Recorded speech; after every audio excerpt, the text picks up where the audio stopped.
안녕하세요. 7월 3일 토요일 새벽입니다. 이 시간 하나님의 은혜가 우리와 함께 하시길 간절히 소망합니다. 이 시간 하나님께서 우리에게 주시는 말씀은 야고보서 1장 19절에서 27절의 말씀입니다. 신약성경 371면에 있습니다. 야고보서 1장 19절부터 27절의 말씀 제가 받들어 봉독합니다. 내 사랑하는 형제들아 너희가 알지니 사람마다 듣기는 속히하고 말하기는 더디하며 성내기도 더디하라. 사람이 성내는 것이 하나님의 의를 이루지 못함이라.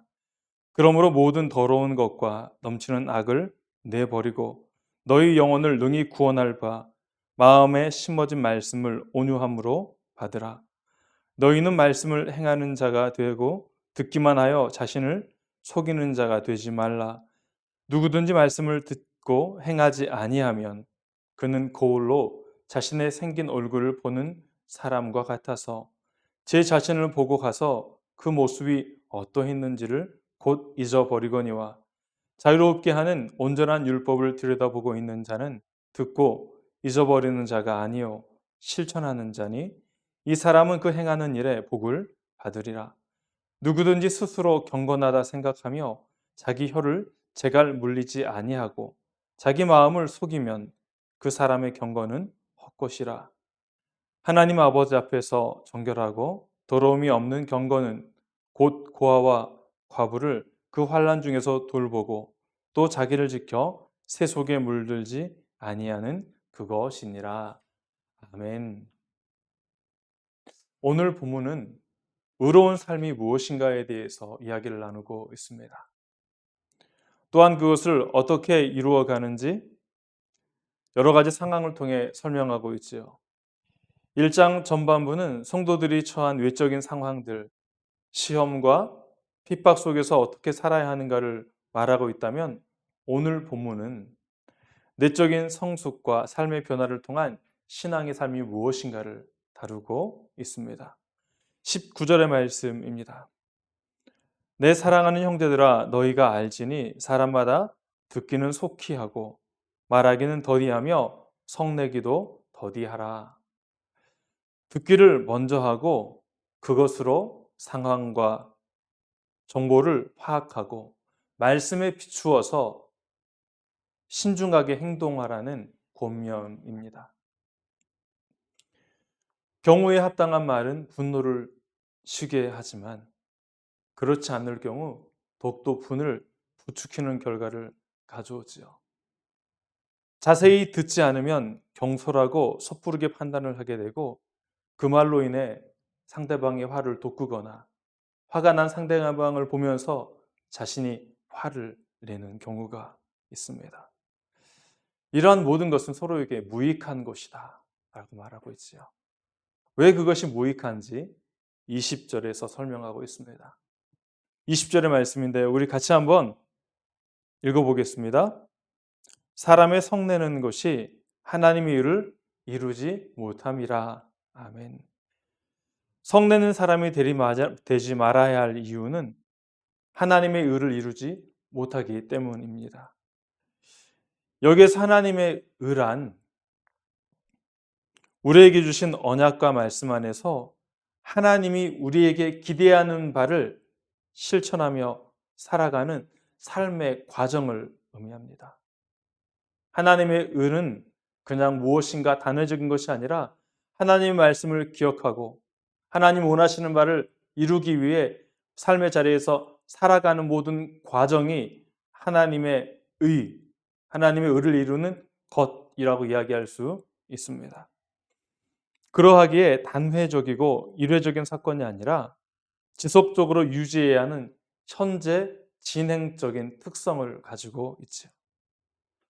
한 번 참고 성내지 않는 것은 우리의 의지와 결단으로도 가능합니다. 두 번도, 세 번도 가능하지요. 그런데 지속적으로 부딪히는 상황에 계속 맞닥뜨려질 때 그것을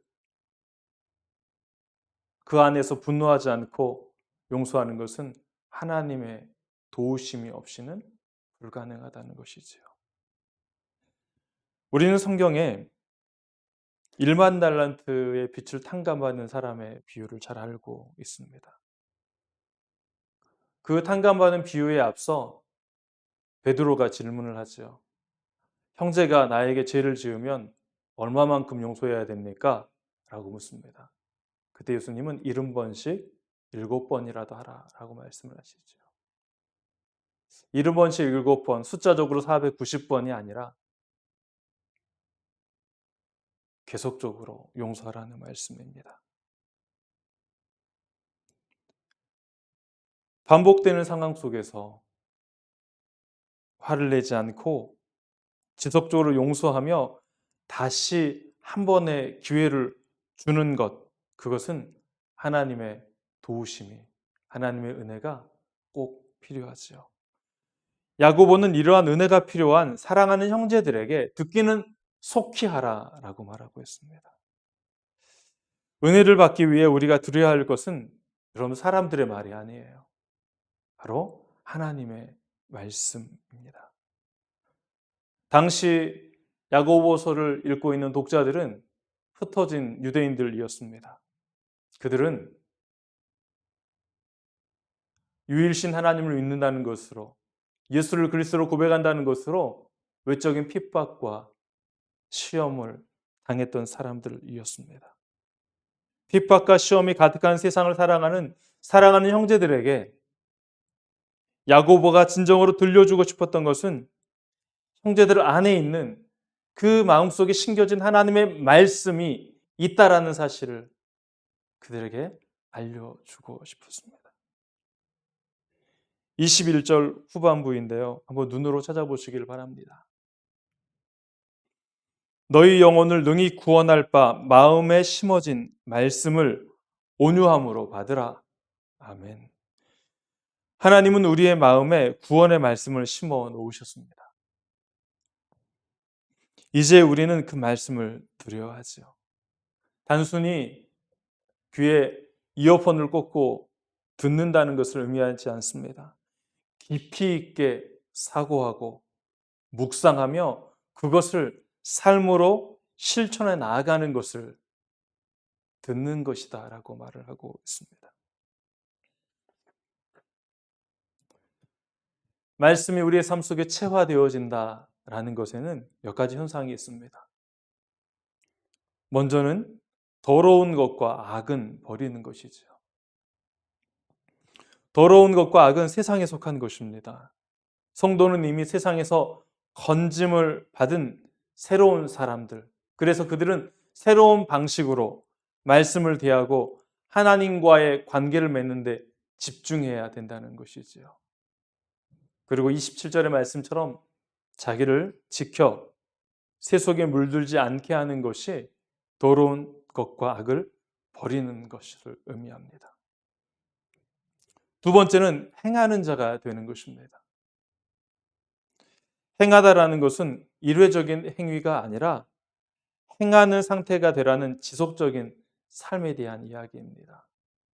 행하는 상태를 지속하는 것, 이것이 행하라라는 원문의 의미입니다. 세 번째는 말이 변화되고 삶으로 실천하는 것이지요. 하고 싶은 말을 다 하고 사는 사람이 있을까요?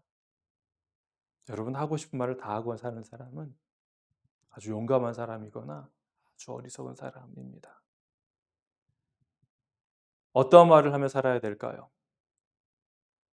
말씀으로 체화된 사람은 사람을 살리며 생명을 주는 위로와 격려의 말, 사람을 세우는 말을 해야 합니다.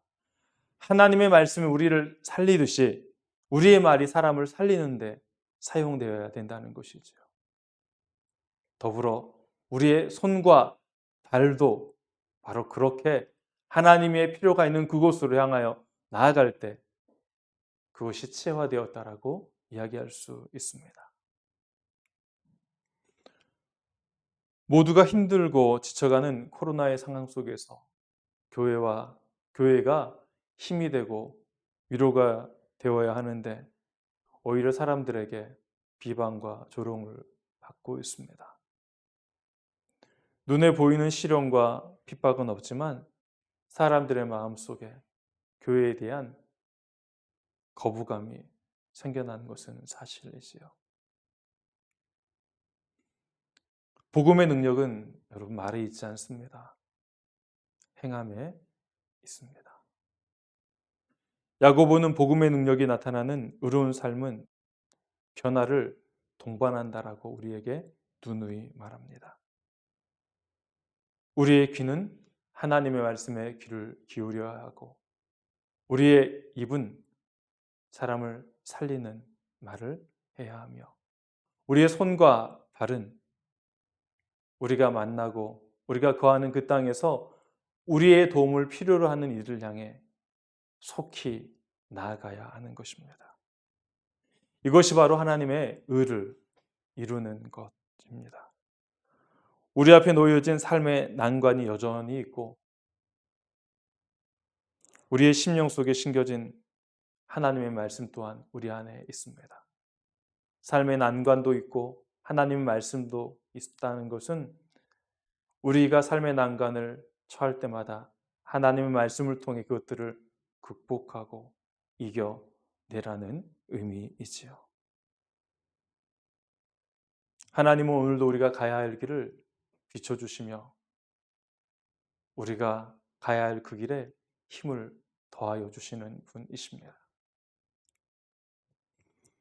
오늘도 하나님의 백성으로 하나님의 의를 이루어가는 복된 삶을 사시길 간절히 소망합니다. 기도하겠습니다. 하나님, 우리를 불러주시고 택하여 주시고 우리의 말씀 깊숙한 곳에 하나님의 말씀을 심어주시니 감사합니다. 이 세상을 살아갈 때 어떠한 말을 듣고 살아가야 할지 다시 한번 우리에게 말씀하여 주시니 감사합니다. 여전히 수많은 난관 속에 어려움 속에 누구의 말을 귀를 기울이며 그 말을 듣고 살아야 할지 분명하게 말씀하여 주심 또한 감사합니다. 하나님, 오늘도 하나님의 말씀에 귀를 기울이고 그 말씀을 통하여 우리 삶 속에 그 말씀을 실천해 나아가며 우리 주변에 또한 나에게 주신 하나님의 사랑이 필요한 이들을 돌볼 수 있도록 인도하여 주옵소서. 우리의 삶의 모든 과정이 하나님의 의를 이루어가는 것임을 고백하며 오늘도 우리와 함께하여 주시고 우리의 능력이 되어 주시옵소서. 이 한 주간도 지켜주신 은혜를 감사드리며 살아계신 예수님의 이름으로 기도합니다. 아멘.